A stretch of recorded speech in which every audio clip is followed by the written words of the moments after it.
I'm out in a ghost town in Nevada, Rhyolite, Nevada. The Tom Kelly Bottle House is one of the last remaining in the United States. In the desert, there isn't a lot of wood to build with, so he decided to use glass bottles.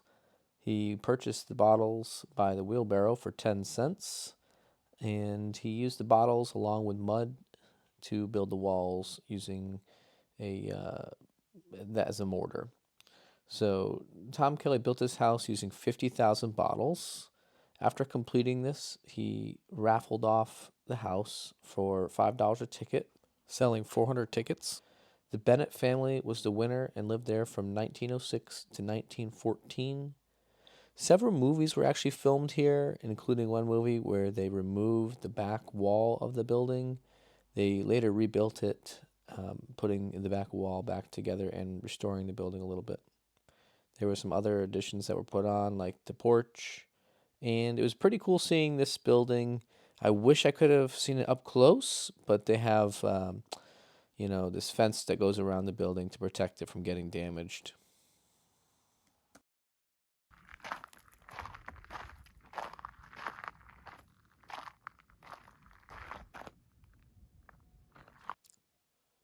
Shorty Harris and E.L. Cross were prospecting in the area of 1904 when they found quartz all over the hill, and it was full of free gold. In this time, there was one other family in the area, Old Man Beatty, who lived a few miles down the road. Soon the camp was filling up. Bullfrog, Amargosa, and Jumpertown came along. Rhyolite got its name. The Bullfrog District was a 30-mile area with over 2,000 claims at its peak. There was hotels, stores, a school for children, 250 children, ice plant, electric plant, and even a hospital. As the town grew and prospered, just like many mining towns, it dwindled.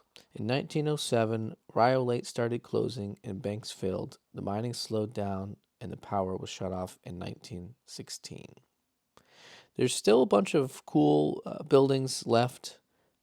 I took a look at the train depot, as I'll show. You can see here how big the schoolhouse actually was. And it's actually pretty neat seeing it with the sun going through the upstairs windows like that. A cool place. I'm trying to find a place to metal detect later. And I'm trying to find a place to do some gold panning. I was hoping I could run into some people here that could point me in the right direction. But I got here a little late in the day.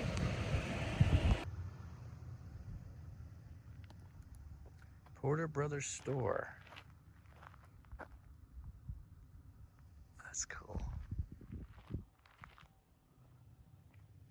Oh, look at that.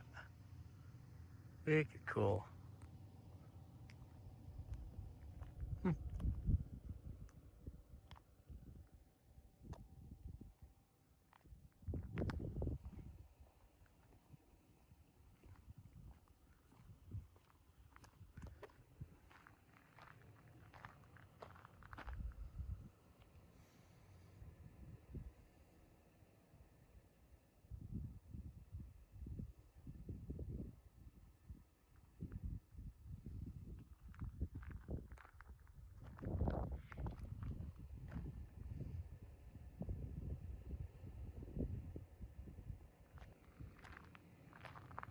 Cook Bank Building. Look at that. What a beast. Expect no less from a bank. Look how big that was.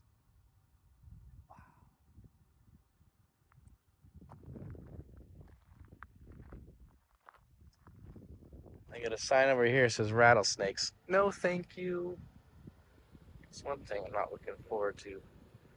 I'll run into a rattlesnake.